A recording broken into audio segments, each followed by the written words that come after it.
특송 감사합니다. 우리 마음에 깊은 울림이 있는 특송이었습니다. 내 마음에 새겨진 이름은 아름다운 보석, 예수 그리스도, 예수 그 이름, 내게 있는 귀한 비밀이다. 이렇게 했습니다. 오늘 메시지 안 전해도 될 것 같습니다. 이미 특성에서 요약을 해가지고 이렇게 이야기를 해줘서 너무나 감사합니다. 지난주에는 우리 유럽 수양회하고 JBF 전국 수양회에 있어가지고 우리 목자님들이 많이 참석하고 은혜를 많이 받은 걸로 압니다. 하나님께 감사를 드립니다. 자, 오늘 말씀의 제목은 모퉁이의 머릿돌입니다. 말씀은 마가복음 11장 27절에서 12장 17절까지고요. 요절은 12장 10절 11절입니다. 요절 말씀 같이 읽겠습니다. 시작. 너희가 성경의 건축자들이 버린 돌이 모퉁이의 머릿돌이 되었나니 이것은 주로 말미암아 된 것이요 우리 눈에 놀랍도다 함을 읽어보지 못하였느니라 하시니라. 기도하겠습니다. 하나님 아버지, 이 시간 준비된 말씀이 성령으로 증거되기를 기도합니다. 예수님 이름으로 기도합니다. 아멘. 자, 오늘 말씀은 권위에 관한 말씀입니다.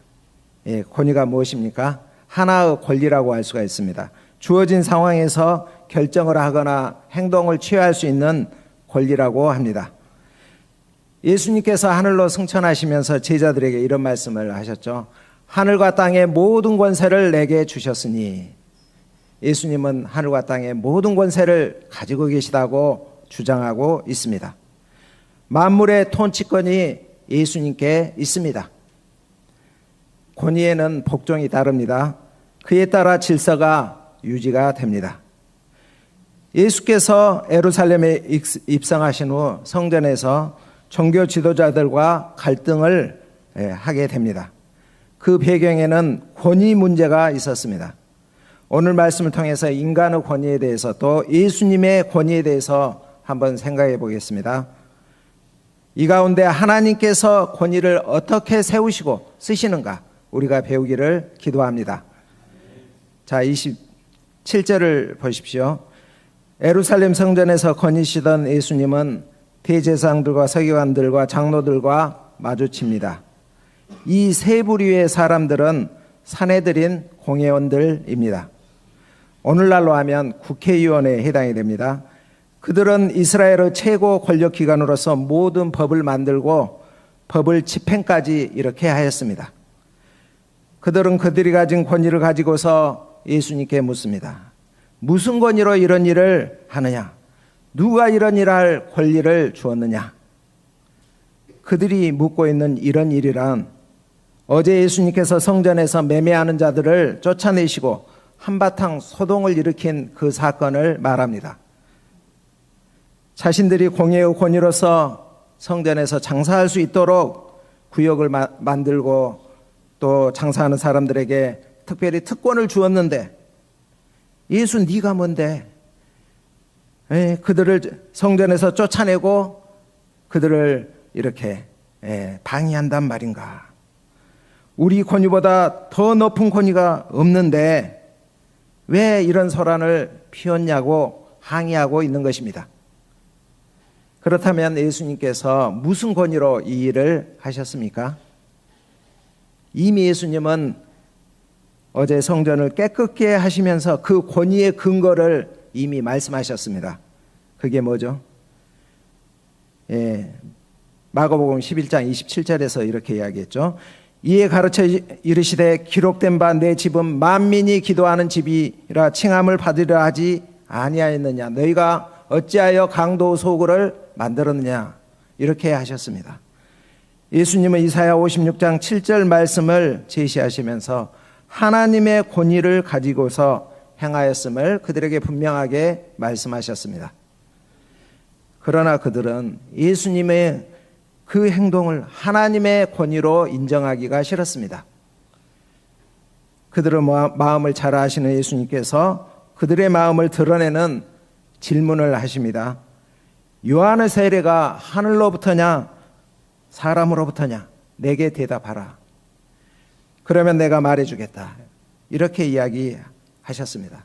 그러자 그들이 서로 의논을 합니다. 만약 하늘로부터라 하면 어찌하여 그를 믿지 않느냐, 이렇게 책망을 받을 것입니다. 사람으로부터라 이렇게 할까 했으나 모든 사람이 세례 요한을 참 선지자로 여김으로 백성을 두려워하였습니다. 이러지도 저러지도 못하는 딜레마에 빠졌습니다. 마침내 대답을 포기합니다. 우리가 알지 못하노라. 그러자 예수님도 말씀하시죠. 나도 말하지 않겠다. 자, 그렇다면 예수님께서 당신의 권위를 말씀하실 때 세례의 요한의 권위와 연계시킨 이유가 뭘까요? 과거 세례 요한이 요단강에서 회개의 세례를 베풀 때 사내들인 공회에서 진상조사단을 파견한 적이 있습니다. 그때 세례 요한이 그들을 향해서 이렇게 증언을 했습니다. 나는 너희로 회개하게 하기 위해서 물로 세례를 베풀거니와 내 뒤에 오시는 이는 나보다 능력이 많으시니 나는 그의 신을 풀기도 감당하지 못하겠노라. 그는 성령과 불로 너희에게 세례를 베푸실 것이요 손에 키를 들고 자기의 타작마당을 정하게 하사 알곡은 모아 곳간에 들이고 쭉정이는 꺼지지 않는 불에 태우리라. 예수님의 사역은 세례 요한의 사역과 밀접하게 연결이 되어 있습니다. 예수님께서 요한에게 세례를 받으셨고 요한의 증거를 받았습니다. 세례 요한의 사역을 계승한 측면이 있습니다. 그러기에 그들이 세례 요한의 권위를 인정한다면 예수님의 권위도 인정할 수밖에 없습니다. 세례 요한이 요단강에서 회개의 세례를 행한 것이나 예수님이 성전을 깨끗게 하신 일, 이 모두는 하나님의 정권으로 이루어진 일들입니다. 그들은 자신의 권위보다 더 높은 권위에 굴복해야 마땅했습니다. 자신의 권위를 포기해야 했습니다. 우리가 예수님을 믿는다는 것이 무엇입니까? 나의 권위를 하나님께 내어드리는 것이라 할 수 있습니다. 이제 내가 사는 것이 아니라 내 안에 예수 그리스도께서 사시는 것입니다. 혹시 우리도 이들처럼 나의 권위를 지키기 위해서 나에게 주신 하나님의 말씀을 무시하지는 않는가? 우리 자신을 돌아보아야 하겠습니다.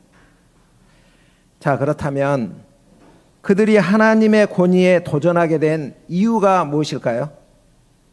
예수님은 반항하는 소장농 비유를 통해서 그들의 문제를 깨우쳐 가르치고자 하십니다.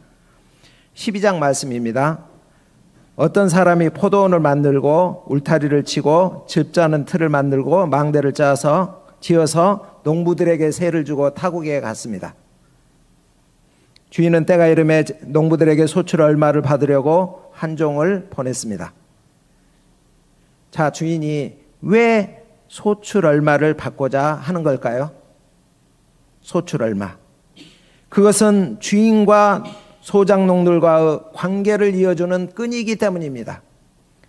또한 주인과 소작농들의 정체성을 확인시키는 표시입니다. 소작농이 세를 내지 않으면 어떻게 됩니까? 자기 정체성을 잃어버립니다. 자기가 주인인 줄 착각합니다. 그러면 주인과 소작농과의 관계성이 깨집니다. 소출의 얼마를 내므로 말미암아 자기 정체성도 지키고 주인과의 관계성도 이어지게 됩니다.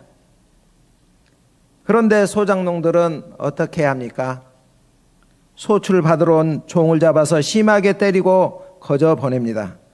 정말 소작농으로서는 해서는 안 될 일이라고 하기가 그렇고 짓을 하고 있습니다. 그럼에도 주인은 어떻게 합니까? 또 다른 종을 보냅니다. 농부들이 이번에는 종의 머리에 상처를 내고 능욕을 합니다. 주인은 그럼에도 또다시 종을 보냅니다. 농부들은 그 종을 이제는 죽이기까지 합니다. 또 그 외에 많은 종을 때리고 죽입니다. 소작농들의 행태는 더욱 반항적이며 더욱 폭력적으로 되어감을 볼 수가 있습니다. 이에 따라 주인도 더 큰 수모와 능력을 당하고 있습니다. 주인은 상황의 심각성을 인지하고서 자, 무엇을 합니까? 자기의 사랑하는 아들을 최후의 수단으로 보냅니다. 그러면서 내 아들을 존대하리라 합니다. 자, 이런 주인이 이해가 되시나요? 그동안 그토록 험한 꼴을 보고서도 하나밖에 없는 자기 사랑하는 아들을 보내다니 이런 바보 같은 짓을 하는 주인이 세상에 어디에 있겠습니까?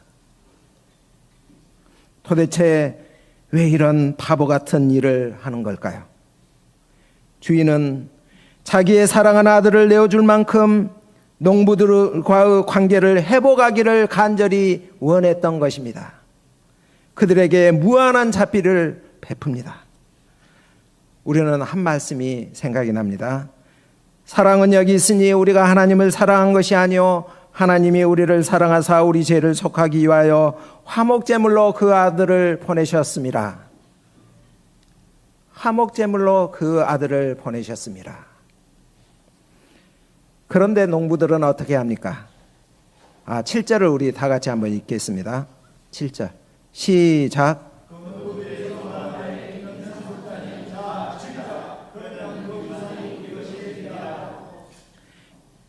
이는 상속자니 자 죽이자. 그러면 그 유산이 우리의 것이 되리라. 그들은 주인의 마음은 안중에도 없습니다. 오직 탐욕에 눈이 멀어 있습니다.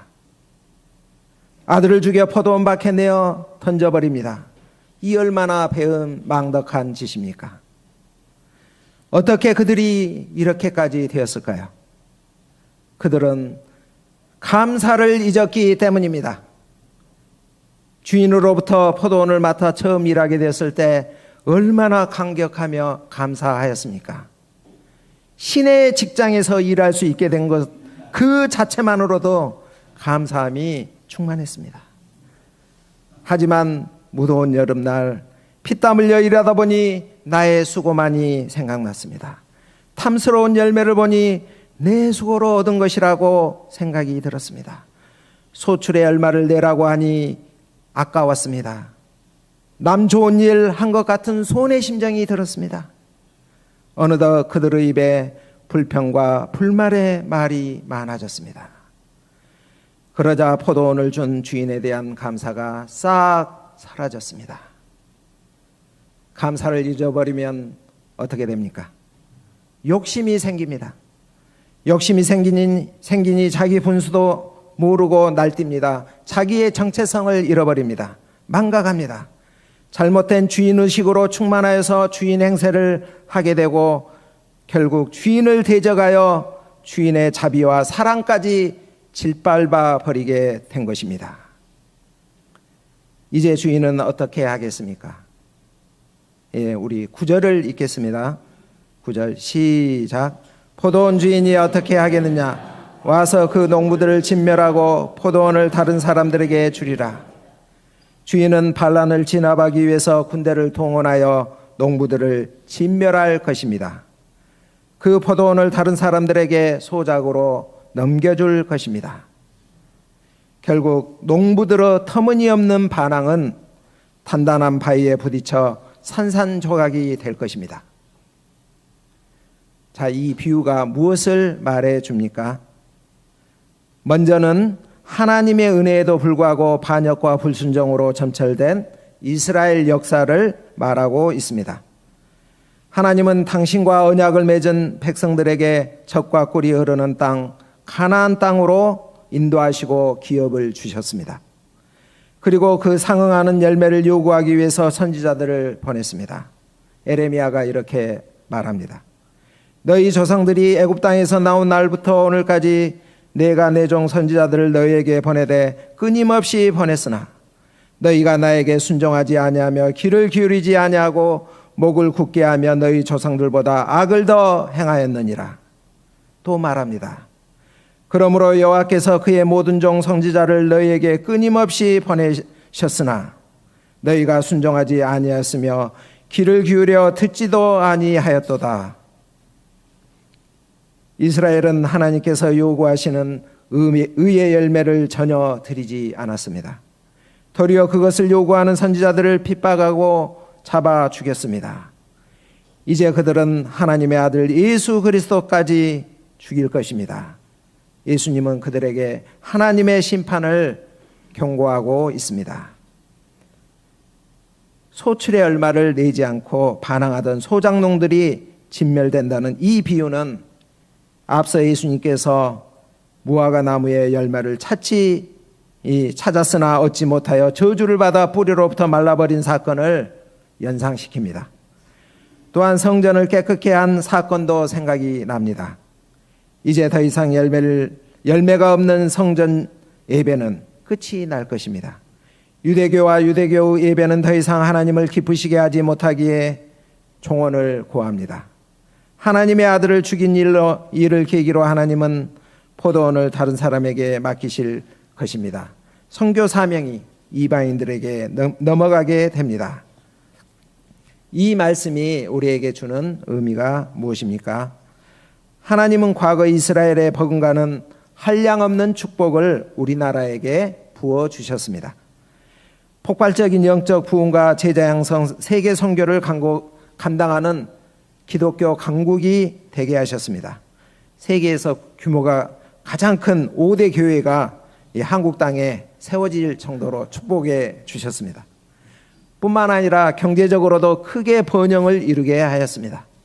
6.25 전쟁으로 폐허가 된 나라가 가장 짧은 단기간에 다른 나라를 원조해주는 선진국이 되었습니다. 우리 각 개인과 UBF는 어떻습니까? 하나님은 우리를 죄에서 구원하시고 성경 선생이요 목자로 세워주셔서 쓰시고 계십니다. 이번 체코에서 열린 유럽 수양회에 1000여 명이 넘는 많은 청년들과 목자들이 모여서 말씀과 소감으로 천국 잔치를 맛보았습니다. 참석한 모든 분들이 이구동성으로 너무나도 은혜롭고 좋았다는 이야기를 했습니다. 이렇게 하나님께서 UBF를 쓰셔서 세계 선교를 이루셨고 현재 이루어가고 계십니다. 여러분들은 이 일이 하나님의 도우심과 은혜로 된 것임을 믿습니까? 그렇다면 이제 하나님께서 우리에게 소출의 얼마를 요구하십니다. 우리가 하나님이 요구하시는 이 소출의 얼마를 기쁨으로 드리기를 기도합니다. 하나님은 물질의 얼마, 시간의 얼마를 원하십니다. 한 달 소득 중 얼마를 헌금으로 주님께 드립시다. 다 여기 계신 분들 잘하고 있는 줄로 알지만 혹여 그렇지 못한 분이 있다면 소출의 얼마를 반드시 하나님께 드리기를 바랍니다. 또한 아프리카나 중남미 양들과 목자들을 우리가 물질로 지원을 합시다. 또한 우리는 한 주를 시작하면서 그 첫날을 예배라는 이름으로 하나님께 드리고 있습니다. 또 어떤 날을 혹은 어느 시간을 정하여서 주님께 드립니다. 그 시간이 말씀을 공부하는 시간이 될 수도 있고 기도하는 시간이 될 수도 있고 주의 역사를 섬기는 시간이 될 수 있습니다. 그 시간을 주께 드릴 때 내 삶의 주인이 내가 아니라 주님이라는 것을 인식하게 될 것입니다. 이렇게 드림으로써 우리는 하나님의 은혜에 감사하고 탐심을 제어할 수 있습니다. 자, 그렇다면 농부들이 죽인 그 아들은 어떻게 됩니까? 우리 10절을 다 같이 읽겠습니다. 시작. 너희가 성경에 건축들 버린들이 모퉁이의 머릿돌이 되었나니. 이스라엘 당시 특히 유대에서는요 나무가 귀했습니다. 그래서 당시에는 돌이 많았기 때문에 집을 돌로 지었습니다. 그때 건축자는 돌을 잘 골라서 기초석을 놓습니다. 그런데 어떤 건축자가 돌 하나를 쓸모없다고 버렸습니다. 하지만 그가 버린 그 돌이 오히려 모퉁이의 머릿돌이 되었다는 것입니다. 모퉁이의 머릿돌은 건물의 가장 중요한 부분입니다. 쓸모없다고 버린 돌이 오히려 가장 소중한 돌이 되었습니다. 그것은 우리 눈에 놀랍게 보이는데 하나님께서 하신 일입니다.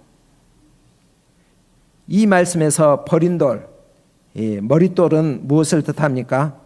버린 돌은 종교 지도자들이 예수님을 그리스도로 믿지 않고 배척하고 죽인 일을 말합니다. 그들은 자기들이 원하는 집을 짓는 일에 예수님이 적합하지 않은 돌이라고 이렇게 생각을 했습니다. 그들은 예수님을 십자가에 못 박아 죽였습니다. 그러나 하나님은 예수님을 죽은 자 가운데서 다시 살리셨습니다. 그 예수님을 하나님 왕국의 머릿돌로 삼으셨습니다. 쓸모없다라고 버림받은 예수님이 하나님 나라의 왕국에서 가장 존귀한 분이 되셨습니다.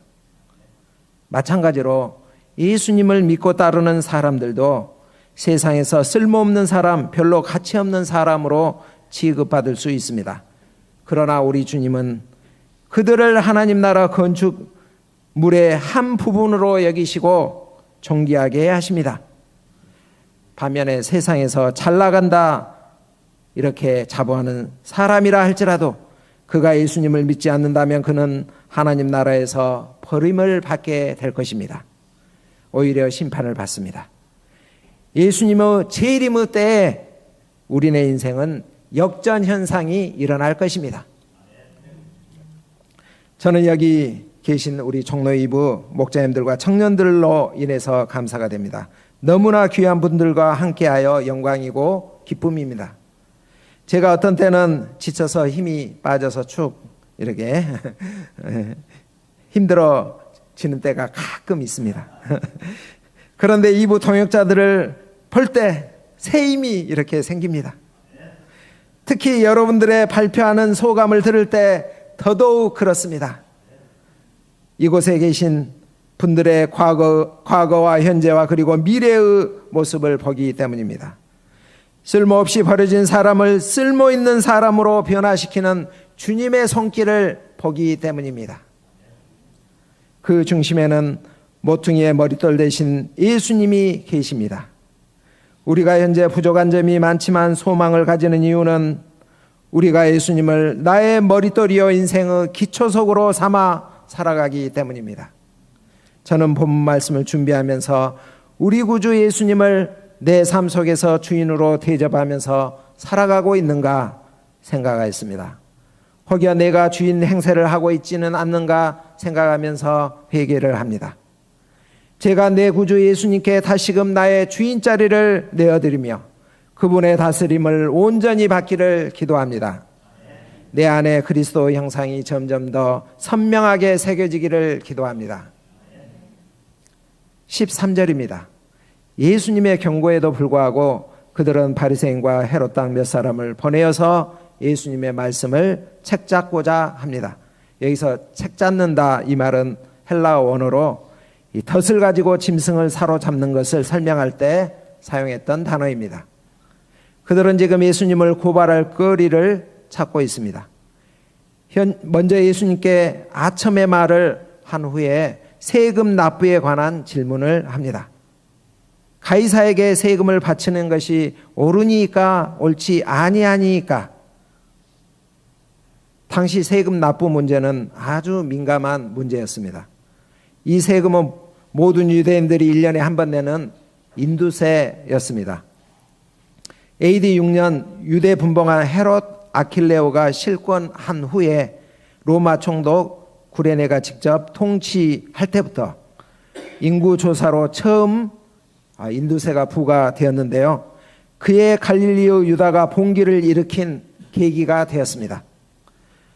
이 세금은 곧바로 로마 제국의 국고로 이렇게 들어갔습니다. 로마의 세금을 바치는 것은 로마의 통치를 인정하는 것이고 로마 황제를 주인으로 받아들인다는 것으로 여겨졌기 때문에 열심당원은 단호히 거부했습니다. 바리새인들은 종교적 이유로 붕괴를 했고요.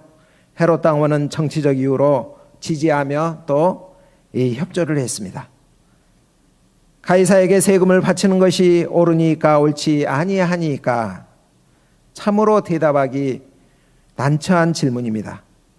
예수님께서 만약 세금을 바치라 이렇게 하면 백성들로부터 매국노라는 손가락질을 당할 수가 있습니다. 세금을 바치지 말라 하면 로마 당국으로부터 반란 세력으로 이렇게 규정되어서 고소를 당할 수가 있습니다. 예수님은 그들의 의도를 간파하시고 너희가 어찌하여 나를 시험하느냐 먼저 책망하십니다. 그리고 그들이 세금으로 내는 데나리온 하나를 가져오라 이렇게 하십니다. 거기에는 티베리우스 데나리온 은화인데 동전 한 면에는 이렇게 쓰여져 있습니다. 신성한 아우구스트 아들 티베리우스 가이사 아우구스투스. 그리고 다른 한 면에는 황제의 어머니 리비아가 오른손에 올림피아의 호를 쥐고서 왼손에는 감람나무 가지를 들고 신들의 보좌에 앉아 하늘의 평화를 주는 모습이 그려져 있습니다. 동전에 새겨진 형상과 글은 모두 황제 숭배에 뿌리를 두고 있으며 신성한 영광에 대한 주장을 담고 있었습니다. 예수께서 가져온 데나리온을 가리키며 묻습니다. 이 형상과 이 글이 누구의 것이냐? 그들은 주저없이 답합니다. 가이사의 것입니다. 이 동전이 널리 유통되고 사용되고 있음을 말해준다 하겠습니다. 이 예수님은 무엇이라고 합니까? 가이사의 것은 가이사에게, 하나님의 것은 하나님께 바치라. 자, 이 말이 무슨 뜻입니까? 예수님의 답변은 너무나 그 깊이가 깊어서 질문한 사람조차 어리둥절하게 만듭니다. 요즘 이제 수능이 100일도 지금 안 남았습니다. 우리 수능 보는 사람들을 위해서 기도해야 되는데 수능으로 치면은 킬러 문항에 해당되는 아주 알 듯 모를 듯 너무나도 오묘한 대답입니다. 자, 여기에 담긴 세 가지 의미를 제가 설명을 하겠습니다. 첫 번째, 예수님은 가이사의 것은 가이사에게란 말을 통해서 이 데나리온이 가이사의 것임을 말해줍니다. 세금으로 내는 데나리온은 가이사가 만들었고 가이사가 유통시켰고 가이사가 세금으로 거두어들이고 있습니다. 이 말은 그의 세상적 권위를 암묵적으로 인정한다는 뜻입니다. 그리고 그에게 세금을 내라는 말입니다. 하나님의 권리를 침해하지 않는 한 우리는 국가에 대한 의무를 감당해야 합니다. 그 근거가 뭐죠? 하나님께서 명령하셨기 때문입니다. 우리 로마서 13장 보면은 나와 있습니다.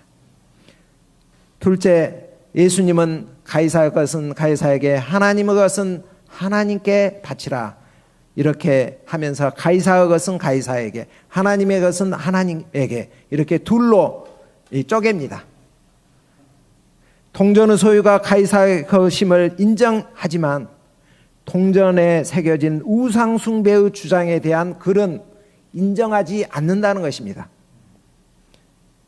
하나님의 것은 하나님께 바치라. 황제라 할지라도 인간과 하나님 사이에 이러한 무례한 혼동을 예수님은 단호히 거부하십니다. 신성한 영광은 오직 하나님께 속한 것입니다. 세 번째로, 사람들은 가이사에게 세금 바치는 것에 관심을 갖고 이 가이사에게 세금을 바치는 것, 이것에 초점을 맞추었지만 예수님은 하나님께 더욱 초점을 맞추라고 하십니다. 하나님의 것은 하나님께 바치라. 이 말을 통해서 궁극적인 통치권자가 하나님이신 것을 알려줍니다. 하나님께 대한 의무와 가이사에 대한 의무가 구별되지만 완전히 분리된 것은 아닙니다. 모든 것이 하나님의 뜻을 성취하는 데 있어서 더 높은 차원에서 통합되어 하나님의 주권하에서 이루어진다는 것입니다. 모든 만물은 하나님에 의해서 창조되었고 하나님에 의해서 다스림을 받고 하나님의 뜻을 이룹니다. 세상 권위도 하나님의 권위 아래 있습니다. 그러므로 모든 피조 세계의 것은 하나님의 것입니다.